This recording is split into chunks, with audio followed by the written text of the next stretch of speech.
ನಾನ್ Veeresh KB, ಒಬ್ಬ ಬಡ ರೈತನ ಮಗ. ಹಳ್ಳಿಲೇ ಓದಿದ್ದು. SSLC ಪಾಸ್ ಆಗಿತ್ತು. ಕಾಲೇಜ್ಗೆ ಹೋಗೋ ಕ್ಯೂರಿಯಾಸಿಟಿಲಿದ್ದೆ.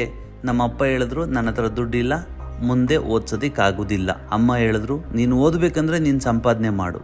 ಎಸ್, ತೋಟದಲ್ಲಿ ಕೂಲಿ ಕೆಲಸ ಮಾಡಿದೆ, ಫ್ಯಾಕ್ಟ್ರಿಲಿ ಸೆಕ್ಯೂರಿಟಿ ಗಾರ್ಡ್ ಕೆಲಸ ಮಾಡಿದೆ, ಹೋಟ್ಲಲ್ಲಿ ವೆಯ್ಟರ್ ಕೆಲಸ ಮಾಡಿದೆ.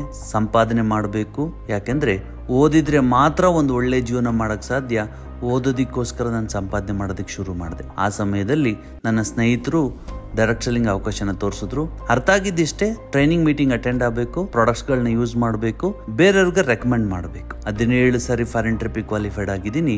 3 ಕಾರ್ಗಳನ್ನ ತಗೊಂಡಿದ್ದೀನಿ. 1 Audi Q5, 2 ಮನೆ ಕಟ್ಟಿದ್ದೀನಿ. ಅದರಲ್ಲಿ 1 ಬಿಗ್ ಬಂಗ್ಲೆ, 2 ಕೋಟಿ ವರ್ತ್ ಇರೋದು. ಸ್ನೇಹಿತರೆ, 5th ಸೆಮ್ ಇರುವಾಗ ನನಗೆ HOD BBM ಆಲ್ ಟಿಕೆಟ್ ಕೊಡ್ಲಿಲ್ಲ. ಕಾರಣ ಅಟೆಂಡೆನ್ಸ್ ಸಾಲ್ಟೇಜ್ ಆಗಿದೆ ಅಂತ. ನಾನೊಬ್ಬರು ಲೆಕ್ಚರ್ನ ಭೇಟಿ ಮಾಡಿದೆ, ಏನಾದ್ರು ರಿಕ್ವೆಸ್ಟ್ ಮಾಡಿ ಆಲ್ ಟಿಕೆಟ್ ತಗೋಣ ಅಂತ.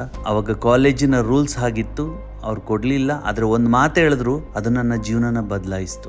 ಎಲ್ಲಾ ಶ್ರೀಮಂತರು ಡಿಗ್ರಿ ಮಾಡಿಲ್ಲ, ಡಿಗ್ರಿ ಮಾಡಿ ಶ್ರೀಮಂತರ ಆಗ್ಬೇಕಂತ ಏನೂ ಇಲ್ಲ.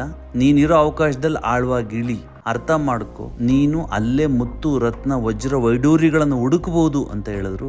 ಅಂತರಂಗದಲ್ಲಿ ಒಂದು ದೊಡ್ಡ ಪರಿವರ್ತನೆ ಆಯ್ತು. ನಾನು ಅವತ್ತಿಂದ ತುಂಬಾ ಸೀರಿಯಸ್ ಆಗಿ ನನ್ನ ಇಂಡಸ್ಟ್ರಿಲಿ ತುಂಬಾ ಆಳವಾಗಿ ಇಳಿದು ಈ ಸಾಧನೆ ಮಾಡಿದ್ದೀನಿ. ಸ್ನೇಹಿತರೆ, ಅವಕಾಶ ಒಂದು, ಒಬ್ಬ ಮೆಂಟರ್, ನನಗೆ ಬೆಳಿಬೇಕನ್ನೋ ಹಠ ಇದ್ರೆ ಸಾಕು, ಯಾರು ಬೇಕಾದ್ರೂ ಈ ಸಾಧನೆನ ಮಾಡಬಹುದು. ಓಕೆ, ನನ್ನ ಹತ್ರ ಅವಕಾಶ ಇದೆ, 18 ವರ್ಷದ ಅನುಭವ ಇದೆ, ನಾನು ನಿಮಗೆ ಹೆಲ್ಪ್ ಮಾಡಕ್ಕೆ ರೆಡಿ ಇದ್ದೀನಿ.